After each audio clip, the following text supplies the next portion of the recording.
I started parachuting when I was 19 years old, and it was a part of my life where I decided to change, do something really different. And I went to Papua New Guinea. I had a job up there from the Australian government. I thought, this is a new country and new experiences, a developing country. And but as soon as I got off the plane there, it was so hot. I couldn't believe it.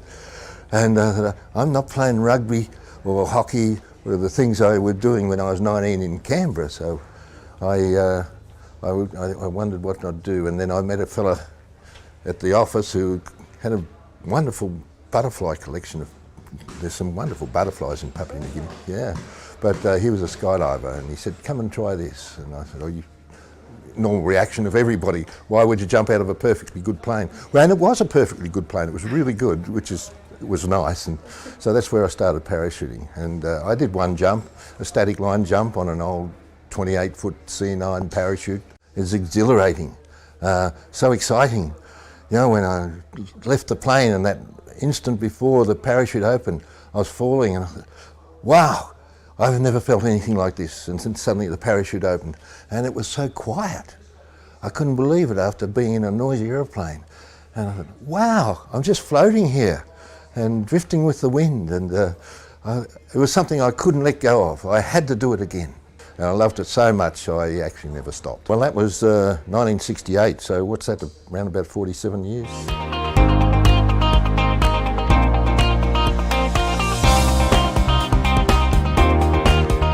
Every sport has competition. It's not a sport if it doesn't have a competition.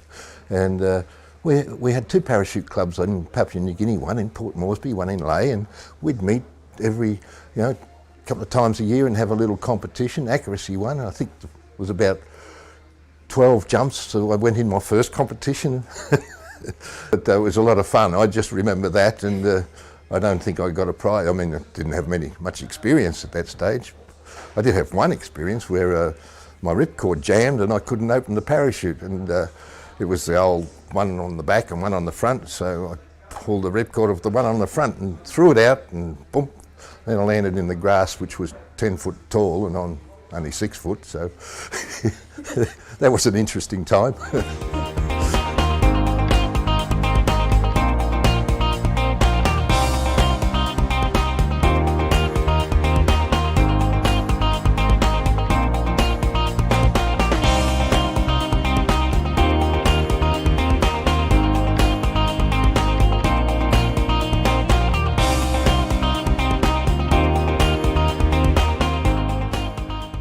I guess it's part of my nature. If I see something that could do better, I like to get in and see if I can help and make it better. And inevitably that leads to politics and being part of management teams and so on. And so right from an early age I've been involved. I've been a safety officer, I've been instructors, I've been on the board of the Parachute Federation many years ago. I was the chairman one year and so on. And I ended up being employed by them as their national coach, as their operations manager, and eventually as the CEO before I retired. So, and in that time I got involved in because I was competing and got involved in the international side of politics. I became a delegate to the International Parachute Commission, where I could influence the making of the rules and where competitions and how competitions were held, and I enjoyed that, and I felt I was making a difference. And I always felt that skydiving is a bit of a fringe sport. It's not a mainstream one, and it's not your rugby or your tennis, so it's always at a disadvantage as a sport as to how you make this popular around the world. And all the small sports are doing the same thing. They're trying to publicise their sports, to get the sponsors in, to increase the participation levels. And I thought, well, the only way you can do this is at least do what everybody else is doing in the sports and try and do it better. And so through the International Parachute Commission, that's why I always pushed that we should be publicising our sport. We should be seeking sponsorships. We should be getting on TV, Skydive TV for instance, and getting our name known around the world, being a socially acceptable sport, and tandems help that a lot, and getting people around the world to get behind it. It needs enthusiasm it needs commitment and it needs passion and an understanding of where you're going. This is not always present. You know, the people involved in our sport usually are competitors or so on. They enjoy it, but they may not actually understand so much about the publicity, what you're up against, the competition with other sports and so on. You know, we all love it, we all enjoy it, but to be able to understand where you are vis-a-vis other sports and sponsorships and so on, you need to have a really broad view of where you fit in the society and how you can lift that bar, so to speak, and make things better for skydiving in the world. Look, I don't like to focus on one single thing, but I can say that in my time there, and I think to be a good leader, you need a really good team around you, and I had that. And during that time, we've had quite a few advances. We've increased the number of disciplines. The sport is expanding that way. It's providing more interest for people, and there's more competitions on that side, so more competitions means better participation at the highest level.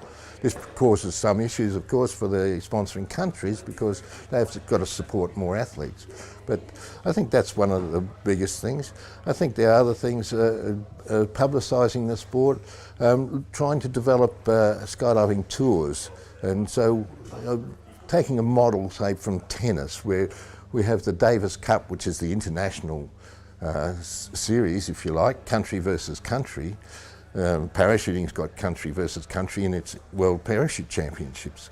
But it doesn't have the tour like the ATP Tour, the Grand Slam events. They're the big draw cards. They're the ones that attract the big sponsors and the big name players and so on. And that's what we need to develop. And that started when I was there. We have a tour company set up, and now we just need to keep that ticking along and seize any opportunity as it might arise.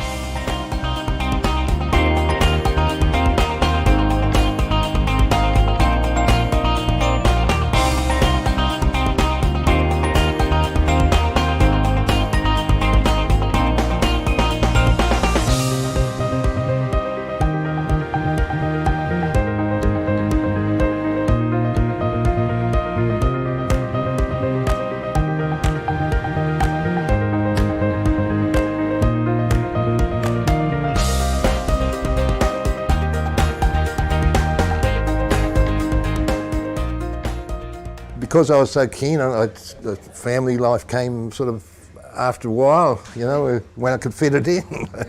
We met in 1981, so Graeme was already very much into skydiving. We used to call him Sky God.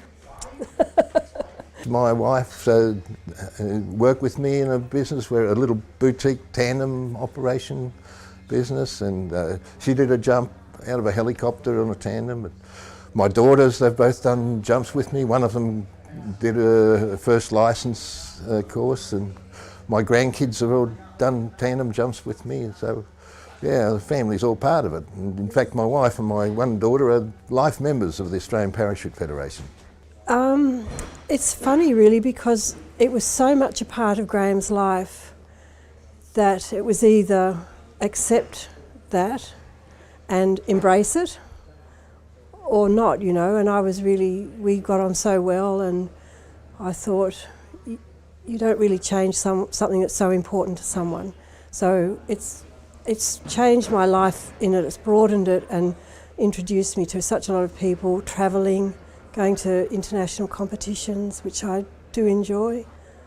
And I've made some really good friends from skydiving as well as Graeme. And so it has had a big impact, but it's one I really embraced. I love this sport with a passion, yes, I've had some sad moments when I've lost friends, and that's sometimes hard to come to grips with, but then I've lost friends in other activities as well, and so I can accept that as part of my life, and as we do with every other thing in life, you know. I've lost friends playing rugby, you know, and that sort of thing. So that's the saddest part, but I can't look back and say I regret any moment you know, of what I've done with my life. I probably would do more of it. What is next for Graeme Windsor? Well, to enjoy my retirement from international parachuting, to enjoy jumping out of aeroplanes like I have here in this competition. I enjoy my accuracy jumping, and to see a little bit more of my own country. I've seen so much of the world that I feel I've been missing out on some of my own country. So.